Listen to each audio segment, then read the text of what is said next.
at the entrance to the University of Georgia at the arch, which was built along with the metal fence in 1858. Front Street, now Broad Street, was just beyond the arch, and you'll see over there the Confederate monument, which was put up soon after the Civil War and moved twice before it came onto the middle of Broad Street. Beyond that is the anchor, which symbolizes the U.S. Navy Supply Corps School, which came here in 1954 and will soon depart. Once you get into the campus here, you're into the old original campus.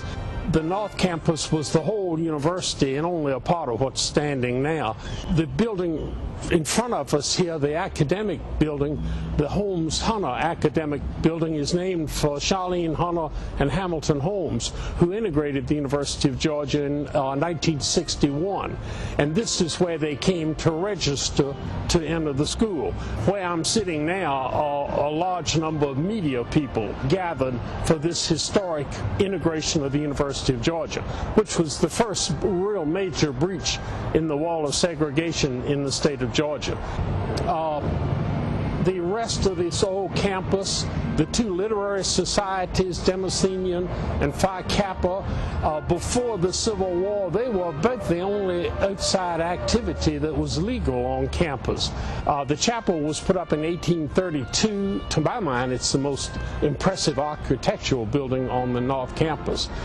The other buildings in this original area, the original building far down the quad is Old College, which was originally called Franklin College, and it was completed in 1806. Classes had started in 1801. In any event, Franklin College was the whole physical plant for quite a few years. During the 19th century, often the University of Georgia was referred to as Franklin College as it grew beyond the original building. The next building was Philosophical Hall, built in 1821. It's an administrative building, and actually almost all of North Campus is administrative buildings now.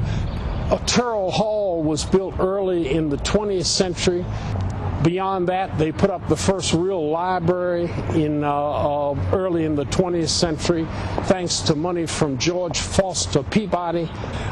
Soon after the library building, which is now an administrative building too, the president's office and so forth. Then much later, it became the Museum of Art, and now we have a massive, very impressive Museum of Art on the East Campus. New College was sort of a repetition of Old College. It too burned down pretty soon after it was built and was rebuilt slightly smaller. Back of the academic building is Hurdy Field and Moore College. Moore College was put up in 1874 when we became a federal land grant college. Moore College until the 1950s housed the physics department. Hurdy Field was where the first athletics were played. The games were played on a mud and weed field. If you're interested in more information on the university and more guided tours and this sort of thing, the Visitor Center puts on guided tours every day. As far as books, Tom Dyer's University of Georgia Bicentennial History is the best footnoted source. My pictorial history of the University of Georgia is more up to date, but more popular, more coffee table sort of book. Although I must admit it's hard for me to see how you could lead a normal life without buying these two books.